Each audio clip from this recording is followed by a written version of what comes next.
ED की radar पर India गठबंधन, लोकसभा चुनाव से पहले गजब का खौफ। जिन्होंने बदल लिया पाला वो बचे, जो अभी भी दिखा रहे अकड़, उनकी जारी धरपकड़। 121 में से 115 विपक्षी नेताओं पर जांच एजेंसी की टेढ़ी नजर, कईयों पर टूटा कहर, कई नेता जेल में, कईयों से पूछताछ जारी, औरों पर लटक रही गिरफ्तारी की तलवार। लोकसभा चुनाव सिर पर है और इससे पहले प्रवर्तन निदेशालय अपने फुल ऑन एक्शन मोड में है। कई मामलों पर ईडी की निगाहें गड़ी हुई हैं, इसलिए लगातार छापेमारी और नेताओं से पूछताछ की खबरें सामने आ रही हैं। सिलसिलेवार तरीके से बात की जाए तो 29 जनवरी को लैंड फॉर जॉब के कथित घोटाले से जुड़े धन शोधन मामले में आरजेडी अध्यक्ष लालू प्रसाद यादव से पूछताछ की गई थी, जिसके अगले ही दिन यानी कि 30 जनवरी को इसी मामले में उनके बेटे और बिहार के पूर्व उप मुख्यमंत्री तेजस्वी यादव को पूछताछ के लिए बुलाया गया।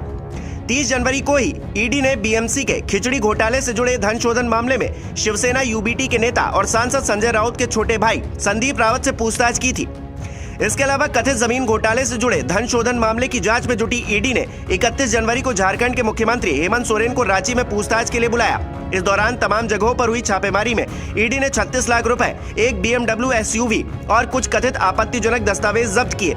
इसके बाद हेमंत सोरेन को गिरफ्तार भी कर लिया गया। अब उन्हें 5 दिन के रिमांड पर भेजा गया है। इसके बाद 1 फरवरी को एनसीपी प्रमुख और पूर्व रक्षा मंत्री शरद पवार के पोते रोहित पवार से भी ईडी ने पूछताछ की।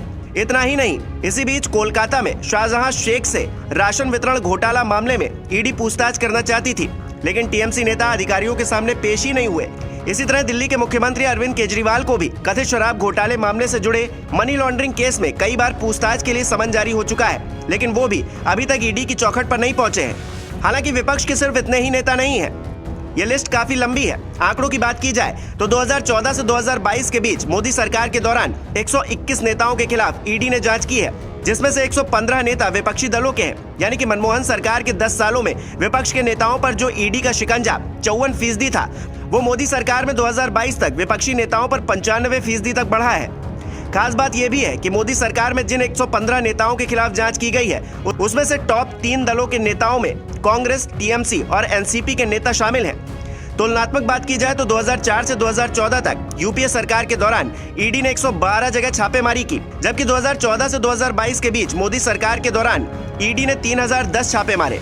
2004 से 2014 तक मनमोहन सरकार में 26 नेताओं के खिलाफ ईडी जांच कर रही थी, जिसमें से 14 नेता विपक्ष के थे, जो कि अब 115 हो गए हैं। यहाँ एक दिलचस्प बात यह है कि कुछ नेता ऐसे भी हैं जिन्होंने कथित डर की वजह से खेमा बदल लिया, जिसके बाद उन्हें केंद्रीय एजेंसियों की कार्रवाई से राहत मिल गई। विपक्ष इसे बीजेपी की वॉशिंग मशीन से साफ होना बताता है। इस तरह की वॉशिंग मशीन में साफ हुए नेताओं में केंद्रीय मंत्री नारायण राणे भी शामिल हैं। तो अविघ्न हाउसिंग घोटाला मामले में उनके खिलाफ जांच चल रही थी, लेकिन जब वो बीजेपी में आए तो उन पर कोई कार्रवाई नहीं देखी गई।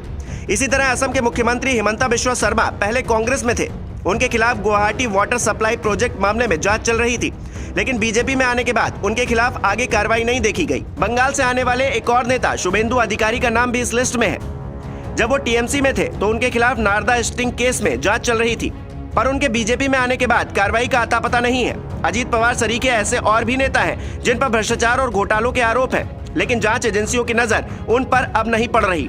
अब इसे हिपोक्रेसी कहा जाए या कुछ और, लेकिन सच तो यही है।